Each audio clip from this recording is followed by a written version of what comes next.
Hello friends, good morning. आज हम लोग एक रेक्टेंगुलर रिंग या स्टार्स बनाने के लिए सरिये का कटिंग लेंथ क्या होगा उसका कैलकुलेशन करेंगे। वैसे तो इसे कैलकुलेट करने के लिए 3-4 मेथड हैं। किसी भी मेथड से आप लेंथ कैलकुलेशन करेंगे तो लगभग एक ही वैल्यू आता है। हम लोग इनमें से जो सबसे सटीक और आसान है उसका यूज करेंगे। तो चलिए आगे बढ़ते हैं। जिस कॉलम के लिए हम लोग रिंग या स्टार्स का कटिंग लेंथ निकालेंगे, मान लेते हैं कि उसका साइज 225 mm बाय 300 mm का है और इसके चारों तरफ जो हम लोग क्लियर कवर प्रोवाइड कर रहे हैं वो 40 mm का है और स्टार्स का जो डाया है वो 8 mm का यूज कर रहे हैं। और ये रिंग में जो आप हुक लेंथ प्रोवाइड कर रहे हैं वो एज पर IS कोड 90 और 75 mm, इन दोनों में से जो हायर वैल्यू है वो लेना है। लेकिन जब हम लोग 90 वैल्यू कटिंग लेंथ के फार्मूला में यूज करते हैं तो यहाँ पे जो इसका वैल्यू आता है 9 × 8 72 mm, जो कि 75 mm से कम होता है।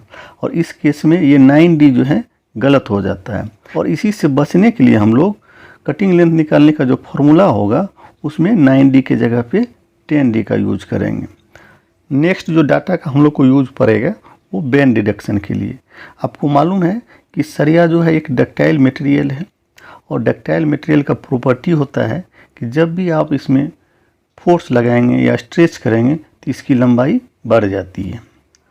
और ये लंबाई कितनी बढ़ती है, तो जब आप इस सरिये को 45 डिग्री पर मोड़ते हैं तो प्रत्येक 45 डिग्री के लिए ये 1D इसकी लंबाई बढ़ जाती है।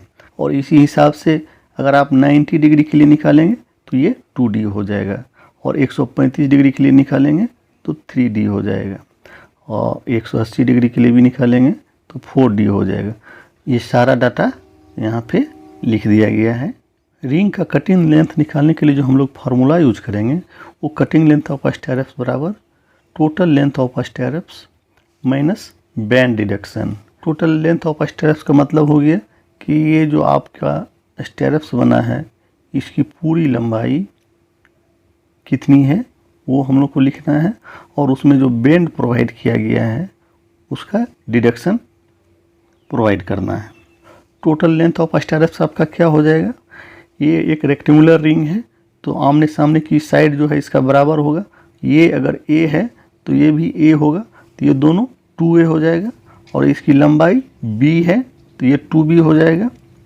और ये जो दो हुक लेंथ हम लोग प्रोवाइड किए हैं 2 × हुक लेंथ।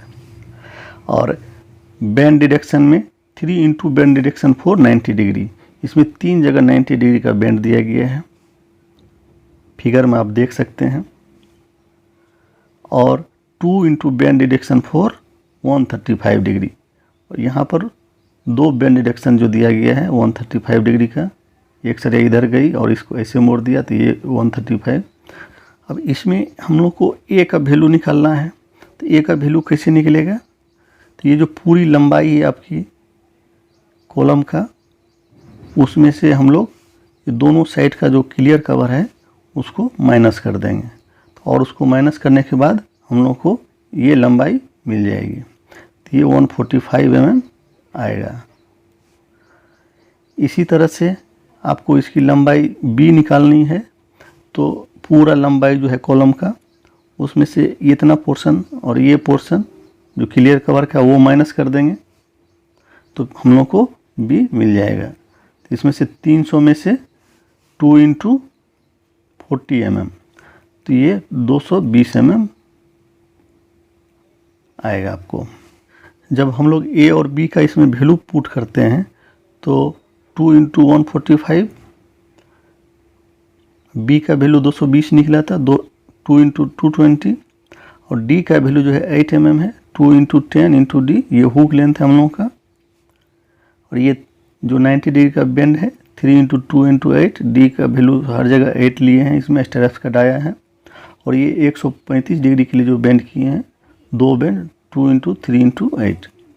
और जब इसको हम लोग कैलकुलेट कर रहे हैं तो ये 794 mm आता है। तो इसका कहने का मतलब हो गया आपका 79.4 सेंटीमीटर के लेंथ का सरिया आपको चाहिए एक रिंग बनाने के लिए।